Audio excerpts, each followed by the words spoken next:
Welcome to Profit First Nation, the official podcast for entrepreneurs who are operating their businesses in the zone of permanent profitability. I'm Mike Michalowicz, the author of Profit First, and now here's your Profit First Nation guide, Daniel Mulvey. Welcome to another episode of Profit First Nation. Today is one of those episodes where we go all in on making you a great leader who builds an unstoppable team. And we really focus in again on that team aspect of things. So today's episode is titled 3X the function, not the title. All right. What does 3X the function mean? We talk about this, that we need to 3X and have that 3X return on payroll. So if you're paying someone $50,000 a year, you need a 3X return on that payroll that you're paying them to have an impact on the revenues of your business. Ideally, 3X is great, but if you could get to 4X, even better. So we want to 3X the function of the business. And sometimes it's really not about the title. We tend to get stuck in the title and we tend to think, oh, we need a marketing person. We need a controller. And you have to really be careful about the expectations when you use those kind of titles, because that doesn't necessarily mean that's the function that you need in the business. What really matters is the function that you need in the business. So today we're going to talk about, again, how to figure out 3Xing your return on payroll. The second topic that we're going to cover today is don't start with the title, but we're going to do that number 2. And then the third topic that we're going to really get deep into is defining the key responsibilities with success metrics.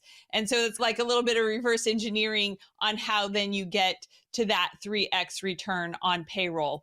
But you need to start with that 3X return on payroll, because what you're willing to pay and the impact that you need that person to have on the business really becomes the primary thing in Profit First of, can you afford to hire this person to do this role in your business? And some ways to figure out like where you need to be and such is using Glassdoor and just straight up Googling, what is the average salary for a controller in the state of Utah, for example. Sometimes roles can vary the salaries by state or city. And these employees today are pretty savvy in, wanting to make sure that they understand what their worth is and what their value is. And, the fancier title, people have higher expectations for payroll. And so when you start looking at, let's just say, okay, a controller in the state of Utah makes $125,000 a year. That means that I need that person to have a $375,000 impact on revenue. Now, Danielle, how is that possible? I mean, a controller works internally in the business, isn't working necessarily with clients, et cetera.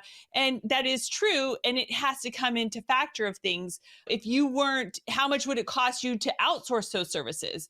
Sometimes you have to look at things from the perspective of maybe it's cheaper to outsource the services than to hire someone internally for the role. So you start by understanding, if you think that you need a controller, what does a controller pay? And then 3Xing that salary and then figuring out, okay, now what can I have them do in my company that would give me this 3X return? Or am I better off not having a full-time controller who I have to pay $125,000 a year to, who I need to 3X their payroll number to make it a good return, versus, maybe hiring a part-time controller and changing the function of what I thought a controller needs to do and bring on an accounting and payroll manager instead at $70,000 a year, and then pay a part-time controller less than $2,000 a month, so $24,000 a year, to come in and be the check and balance against someone who I hire internally at $70,000 a year to be the accounting and payroll manager.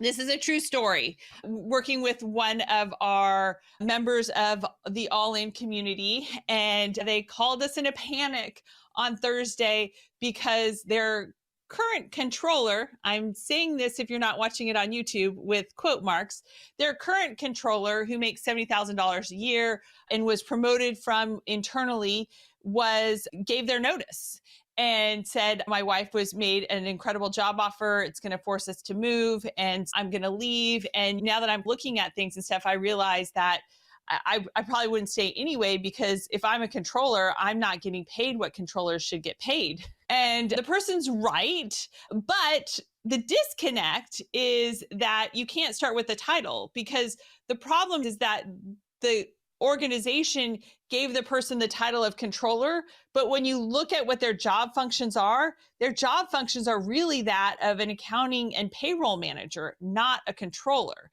So you have to be very careful about what you call someone, because when you give someone a fancy title, that breeds entitlement. That's why title is in both of those words, title and entitlement. If you're going to call someone a fancy title and you're going to call them a controller, they're going to look and see, this is great. This is way better than an accounting and payroll manager. And now if I'm a controller, if my company has anointed me as a controller, then I need to get paid what controllers make, which in this case would be, he's making $70,000 now. The average controller in the same market makes $125,000. That's a $55,000. Sorry, I was a little slow on the math. A $55,000 increase in salary. I mean, of course you would want that and such. But is this person really a controller? No. Does this person really have the experience and is doing the functions of a traditional controller? No, they're doing the job of an accounting and payroll manager. The company's just got bigger. So it seemed like, when I was talking to the owner, his logic was, we're now a $15 million firm. So when we're this big, we need a controller. And I'm like, yeah, you're absolutely right. But you need an accounting and payroll manager first, doing that job day in, day out, and then maybe bring in a part-time controller. So you have that check and balance over that accounting department. And I shared with him, that's exactly what we do in our construction material supply businesses. And, what my dad does in his business is you have the day-to-day person who is the accounting and payroll manager. And then the controller comes in after the month closes and officially closes the month and reviews everything, reconciles everything. Again, that great check and balance to make sure that the left hand knows what the right hand is doing and vice versa, instead of giving all the control and power to one person in your organization. Listen, this is how fraud, waste, and abuse happens in your organization when you give someone a big title and you just step away and they have no one that is checking their work. Again, the idea here was that if they're paying someone to be the accounting and payroll manager $70,000 a year, and then they bring on a part-time controller, and at the most, that part-time controller is going to be $2,000 a month. That's $24,000. Now they're at $94,000, and they're still coming in less than if they were to hire at the market rate a full-time controller. Now, when we look at salaries, just a little caveat here, that again, it should commensurate with the title and such. So you have to kind of really get in on the right title. You're trying to make sure that the title that you're using, you can 3x that and such, and you don't want to overinflate someone's title in the organization. So for example, title matters to some certain degrees. So when it comes to Indeed, you are typically putting the title of the position in the job posting title. And so that is going to attract people that are looking for that job, like a controller. What's interesting is sometimes you may not want to use that job title in the post. Here's an example. For us, we hire recent college graduates with a math degree for the business side of healthcare, for the job of a claims examiner. But I do not use the term or the job title claims examiner in my job post title, because I do not want to attract people who are current claims examiners at other insurers. I want people who are a blank slate, who I can train, and they're not bringing any baggage with them. They're not saying this is how we did it at our other firm and such, because it doesn't matter. You need to do our system. You need to do our process. This is long-term care. This is not auto. This is not medical. This is not dental. Apples to oranges. So the title that we use in recruiting people are that they are a recent college graduate with a math degree or actuarial science for the business side of healthcare. Most people who've graduated with a math degree have realized, what do I do with a math degree? I don't want to be a teacher. Some of them have said, oh, they've taken some actuarial science classes and they're interested in that.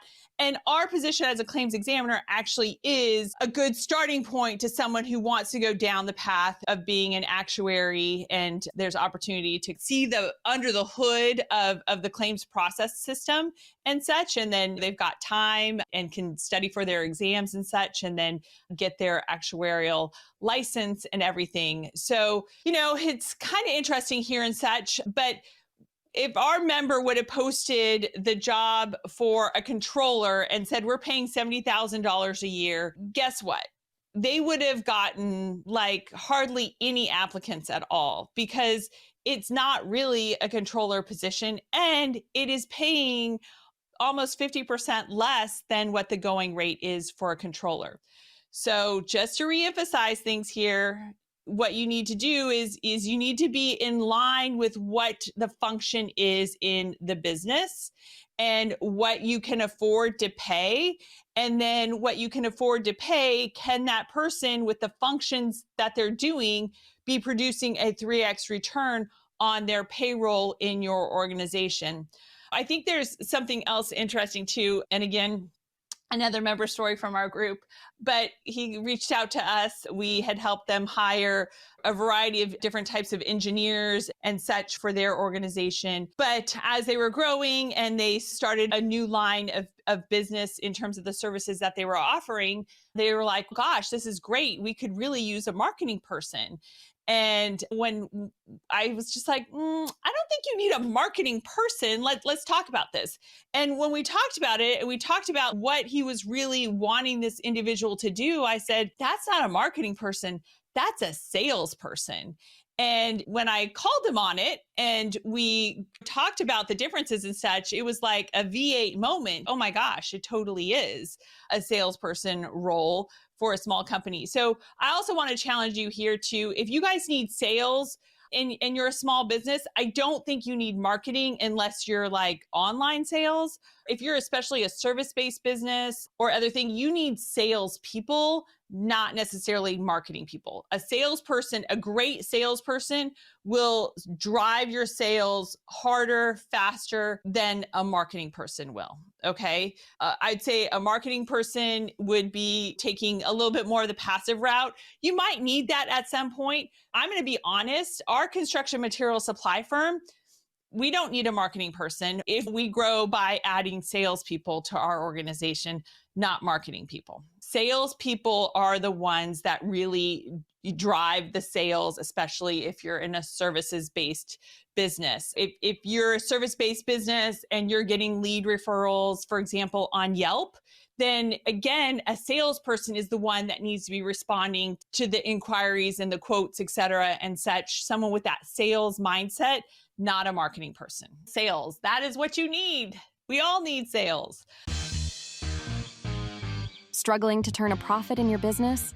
Profit First Nation shares the proven systems used by thousands of entrepreneurs to transform from barely surviving to permanently profitable. Mike Michalowicz and Danielle Mulvey have been in your shoes. Now they pass on what they've learned, the exact financial hacks and mindset shifts to drive profitability through the roof. Real stories from the entrepreneurial trenches. A clear path to earn great money doing work you love. Join the Profit First community. Transform your business from a cash-eating monster to a profitable money-making machine. Subscribe now on Apple Podcasts, Spotify, and more. Passion, profit, and play a weight in the Profit First Nation.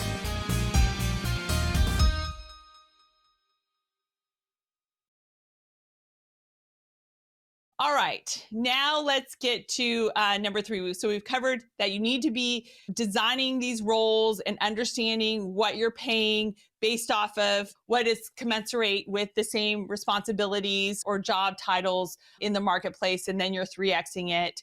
And then we're going to say maybe don't start with the title. Start with what you need the role to be and such, and don't overinflate the title, because that overinflating of the title breeds entitlement.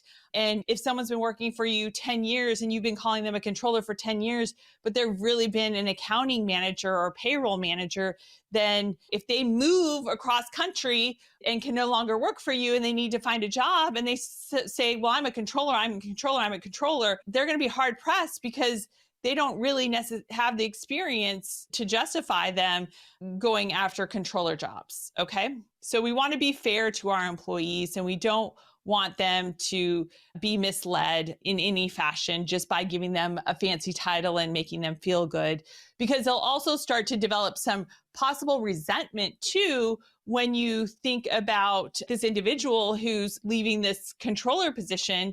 He realized, gosh, I should be making $128,000 a year and you're paying me $70,000 a year. That's not cool. But it's hard to explain to someone, well, you're not really a controller. We just call you a controller. You see where I'm going with this? Dangerous territory. So let's not go down that path is my advice. Okay, so now we are at number 3. And number 3 for today, in terms of 3Xing the function and not the title, is that you need to define the key responsibilities with success metrics. That's how you really start to produce this 3X return on payroll. Is every individual in your organization, I don't care what the title is at this point necessarily, needs to have 3 to 5 key responsibilities with success metrics. So you're quantifying with a number, a percentage, a date, a dollar sign, whatever, what they are doing to be successful for that key responsibility. And those 3 to 5 key responsibilities should be driving the revenue in your business or creating opportunity for the revenue. Someone should be doing something that's going to cost you less for them to do it than have to outsource it. Your admin should be taking things off your plate at $25 an hour for their salary versus you, who's worth $300 an hour doing that work. Does that make sense? That's a cost savings. That is helping to decrease expenses and take something off your plate because you're more valuable for your time doing other things than doing what you can offload to an admin for $25 an hour. I'm going to give you a couple of examples, and I'm happy to share. We've hired a marketing person to help support us with Profit First Nation and All In, since the book is coming out, and we are just buried in sort of marketing assets right now that we have. We've hired Ashton, and Ashton is going to be joining us next week. And I'm just going to map out for you her key responsibilities.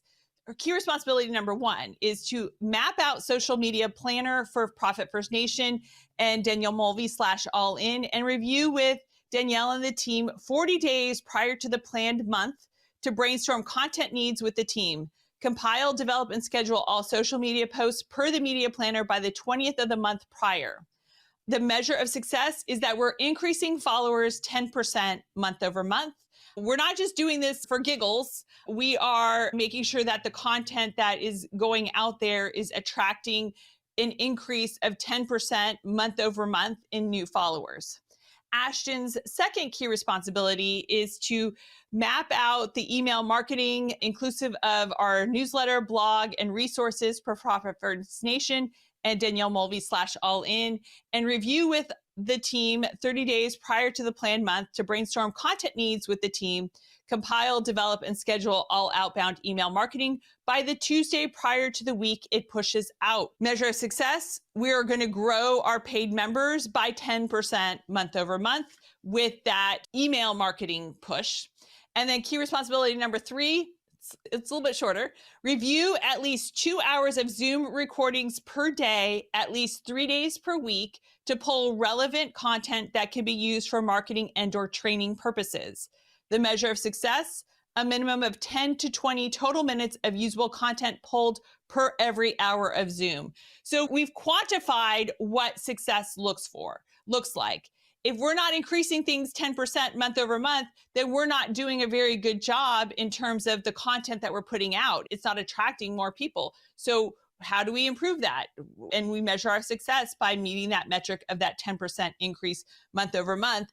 And then if she's going to review 2 hours of a Zoom video and such, then we want to net 10 to 20 minutes of usable content for that Zoom time. So it's very clear what the expectations are for the role, and it's very clear on how her value is going to have a positive impact on our revenue, because the more followers we have means that we're going to eventually convert those followers into members of our various programs. All right. And then I've got another to share with you, and that would be the key responsibilities for an accounting and payroll manager. So an example here would be proactively follow up on AR and complete remote check deposits upon receipt. And the success metric is the AR aging is under 5% of revenue for this client. That's how we're going to measure them being proactive and following up on the AR and completing the check deposits. Then we are going to keep track and update marketing, sales, and all other internal metric sheets by 12 p.m. on Mondays. And that is a success metric. If it's done, you're going to provide the metric reports by 12 p.m. on Monday. Another key responsibility is that the financial records are current each week by 10 a.m. on Fridays and on the 2nd, 10th, and 25th of each month. That is how they are going to be held accountable to being successful in managing the financials of that organization. So a lot of great stuff, a lot of heavy and deep stuff here. And it really is about having intention. All right.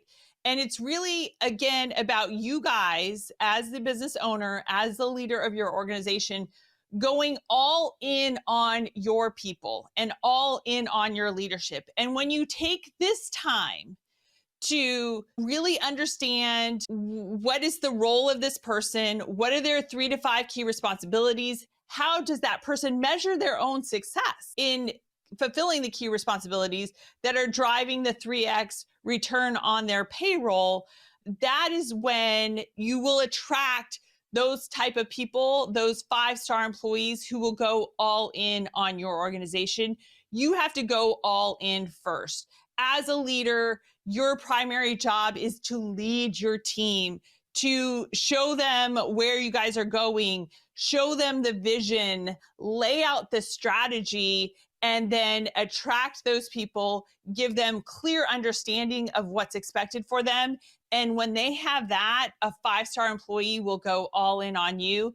And that, my friends, is how you build unstoppable teams. Thank you so much for joining us today for this special edition.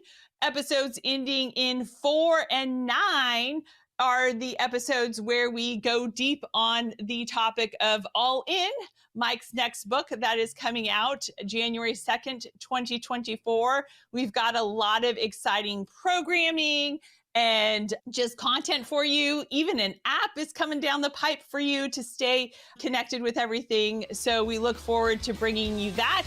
Pre-order your book now at Amazon, and cheers to another profitable day, my entrepreneurial friend.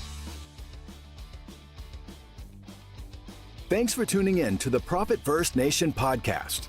We hope you found today's episode valuable and that it's inspired you to take action towards achieving permanent profitability in your business.